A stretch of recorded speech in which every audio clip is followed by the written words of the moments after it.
ಜೈ ಶ್ರೀರಾಮ್. ಪಂಚೀಕರಣ ಸೃಷ್ಟಿ ಪ್ರಕರಣ ರಸಪ್ರಶ್ನೆ ರಥೋತ್ಸವ ಕಾರ್ಯಕ್ರಮಕ್ಕೆ ತಮಗೆ ಸ್ವಾಗತ. ತಾವು ಈಗ ಪಂಚೀಕರಣದಲ್ಲಿ ನಾನು ಪ್ರಶ್ನೆಗಳನ್ನು ಕೇಳ್ತೀನಿ, ತಾವು ಉತ್ತರಗಳನ್ನು ಹೇಳಬೇಕು. ತಮ್ಮ ಹೆಸರು ಹೇಳಿಮ್ಮ. ಶೋಭಾ ಶ್ರೀಪಾದಾಚಾರ್ಯ. ಶೋಭಾ ಶ್ರೀಪಾದಾಚಾರ್ಯ. ಓಕೆ, ತಮಗೆ ಪ್ರಶ್ನೆಗಳನ್ನು ನಾನು ಶುರು ಮಾಡಲ. ಶ್ರೀ ರಮಾದೇವಿಯವರು ದೇಶ ಕಾಲಗಳಿಂದ ಈಶನಿಗೆ ಸಮಳಾದರೂ ಗುಣಗಳಿಂದ ಅವರಳಾದ ಪ್ರಯುಕ್ತ ಏನೆಂದು ಕರೆಯಲ್ಪಡುವರು? ಶ್ರೀ ರಮಾದೇವಿಯರು ದೇಶ ಕಾಲಗಳಿಂದ ಈಶನಿಗೆ ಸಮಳಾದರೂ ಗುಣಗಳಿಂದ ಅವರಳಾದ ಪ್ರಯುಕ್ತ ಏನೆಂದು ಕರೆಯಲ್ಪಡುವರು? ಸಮ ಎಂದು ಕರೆಯಲು. ಸಮೆ ಎಂದು ಕರೆಯಲು. ಸಮೆ ಎಂದು ಕರೆಯಲ್ಪಡುತ್ತಾರೆ. ಸರಿಯಾದ ಉತ್ತರ. ಯಾಕೆಂತ ಸ್ವಲ್ಪ ಕೇಳ್ಬೋದಾ? ಎರಡು ದೇಶತಃ ಕಾಲತಃ ಸಮನಲ್ಲ, ಗುಣಗಳಿಂದ ಮಾತ್ರ ದೇಶ ಕಾಲಗಳಿಂದ ಸಮ ಅಂದರೆ ಎಲ್ಲಿ ಅವತಾರ ಪರಮಾತ್ಮ ಮಾಡ್ತಾನೆ ಅಲ್ಲೆಲ್ಲ ಕೂಡ ಆಕೆ ಇರ್ತಾಳೆ. ಪ್ರಳಯ ಕಾಲದಲ್ಲೂ ಕೂಡ ಒಟ್ಟಪತ್ರ ಇರ್ತಾಳೆ. ಆದರೆ ಗುಣಗಳಿಂದ ಅಂದರೆ ಯಾರೂ ಸಮರಲ್ಲ ಪರಮಾತ್ಮನಿಗೆ. ಅವ್ರು ಅನಂತ ಗುಣ ಪರಿಪೂರ್ಣ. ಅಂದರೆ ಲಕ್ಷ್ಮೀ ದೇವಿಗೆ ಕೂಡ ಏನು ಕಡಿಮೆ ಇಲ್ಲ ಗುಣಗಳಲ್ಲಿ. ಆದರೆ ಪರಮಾತ್ಮನ ಸರಿ ಹೋಲಿಸಿದ್ರೆ ಅಲ್ಲ, ಕಡಿಮೆ ಹೊತ್ತು ಸಾಧ್ಯ. ಮುಂದಿನ ಪ್ರಶ್ನೆಗೆ ಹೋಗೋಣ. ಋಜುಗಣದವರ ಶರೀರಗಳಲ್ಲಿ ಸತ್ವಾಧಿಕ್ಯವಿದ್ದರೂ ತಮೋಗುಣ ಕಾರ್ಯಕ್ಕೆ ಆಸ್ಪದವಿಲ್ಲದಿದ್ದರೂ ಯಾವುದು ಇದ್ದೇ ಇರುತ್ತದೆ? ಇನ್ನೊಂದ್ಸತಿ ಕೇಳಿಸ್ಕೊಂಡ್ರೆ, ಋಜುಗಣದವರ ಶರೀರಗಳಲ್ಲಿ ಸತ್ವಾಧಿಕ್ಯವಿದ್ದರೂ, ಸತ್ವ ಇದನ್ನೇ ಜಾಸ್ತಿ ಇರುತ್ತೆ, ತಮೋಗುಣ ಕಾರ್ಯಕ್ಕೆ ಆಸ್ಪದವಿಲ್ಲದಿದ್ದರೂ ಯಾವುದು ಇದ್ದೇ ಇರುತ್ತದೆ? ಋಜುಗಣದವರ ಶರೀರ ರಚನೆಗಾಗಿ ಅಲ್ಪ ಪರಿಮಾಣದಲ್ಲಿ ಆದರೂ ತಮೋಗುಣದ ಮತ್ತು ಅದಕ್ಕಿಂತ ಸ್ವಲ್ಪ ಹೆಚ್ಚಿನ ರಜೋಗುಣದ ಸಮ್ಮಿಶ್ರಣ ಇದ್ದೇ ಇರುತ್ತೆ. ಸರಿಯಾದ ಉತ್ತರ. ಋಜುಗುಣದವ್ರಿಗೆ ಇರೋದೇ ಇಲ್ಲ ಅಂತ ಹೇಳಿ ಸತ್ವಗುಣನೇ ಅವ್ರದ್ದು ಹೆಚ್ಚಿರುತ್ತೆ. ಅದು ಆದರೆ ಶರೀರಗಳ ರಚನೆಗಾಗಿ ಅತ್ಯಲ್ಪವಾಗಿ ಆದರೂ ತಮೋಗುಣ ಮತ್ತು ಸ್ವಲ್ಪ ಹೆಚ್ಚಿನ ರಜೋಗುಣ ಇರುತ್ತೆ ಅಂತ ಹೇಳಿದ್ರೆ ಸರಿಯಾದ ಒಂದು ಉತ್ತರವನ್ನು.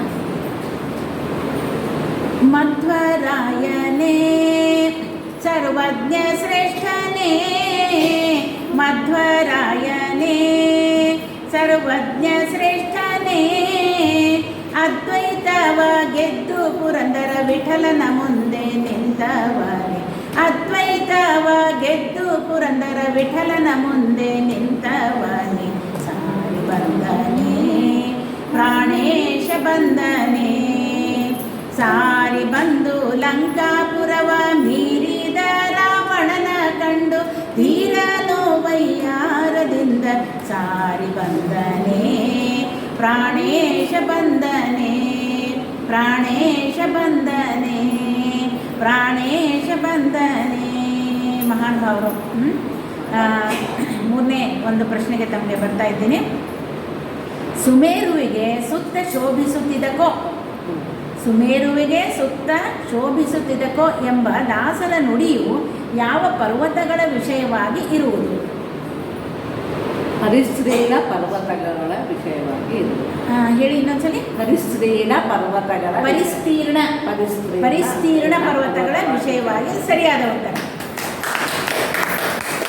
ಸುಮೇರುವಿಗೆ ಸುತ್ತ ಶೋಭಿಸುತ್ತಿದ್ದಕೋ ಎಂಬ ದಾಸರ ನುಡಿಯು ಪರಿಸ್ತೀರ್ಣ ಪರ್ವತಗಳ ವಿಷಯವಾಗಿ ಇದೆ.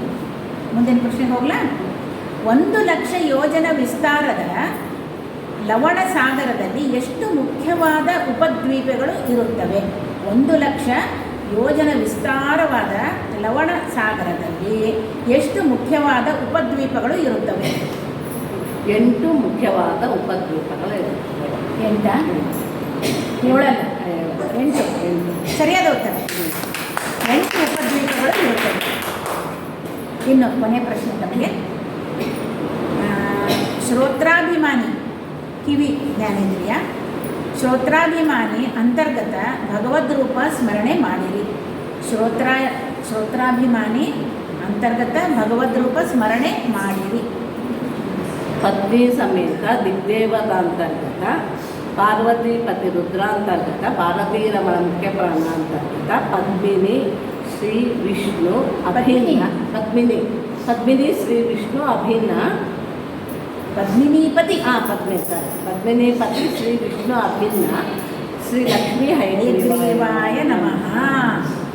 ಶ್ರೋತ್ರಾಭಿಮಾನಿ ಅಂತರ್ಗತ ಭಗವದ್ರೂಪ ಸ್ಮರಣೆ ಮಾಡ್ರಿ ಅಂದರೆ ಪತ್ನಿ ಸಮೇತ ದೇವತಾಂತರ್ಗತ ಪಾರ್ವತೀಪತಿ ರುದ್ರಾಂತರ್ಗತ ಭಾರತೀಯ ಮುಖ್ಯ ಪ್ರಾಣಾಂತರ್ಗತ ಪದ್ಮಿನೀಪತಿ ಶ್ರೀ ವಿಷ್ಣು ಅಭಿನ್ನ ಶ್ರೀ ಲಕ್ಷ್ಮೀ ಹಯಗ್ರೀವಾಯ ನಮಃ.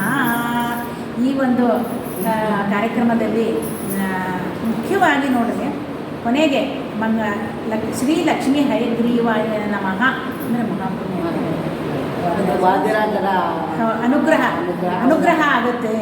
ಇದನ್ನ ಹೇಳ್ತಾ ಇರ್ರಿ, ಅವಾಗ ಹೇಳ್ತಾ ಇರ್ರಿ, ನಿಮಗೆ ಕಲ್ಯಾಣವಾಗುತ್ತೆ, ಒಳ್ಳೇದಾಗತ್ತೆ ಅಂತ ಜ್ಞಾನ ಸಂಪತ್ತು ಬರುತ್ತೆ, ಐಹಿಕ ಸಂಪತ್ತು ಬರುತ್ತೆ. ಉಭಯ ಲಾಭ ಇದೆ ಹೇಳ್ರಿ ಅಂತ ಅದನ್ನು ಹೇಳ್ತಾರೆ ಜ್ಞಾನಿಗಳು. ಅದರಿಂದ ತಾವು ಬಂದು ಈ ಒಂದು ಪಂಚೀಕರಣ ಕಾರ್ಯಕ್ರಮಕ್ಕೆ ರಥೋತ್ಸವಕ್ಕೆ ಬಂದು ಭಾಗವಹಿಸಿದ್ದಕ್ಕೆ ತಮಗೆ ಧನ್ಯವಾದ. ವಿದ್ಯಾಲಯಕ್ಕೆ ಧನ್ಯವಾದ.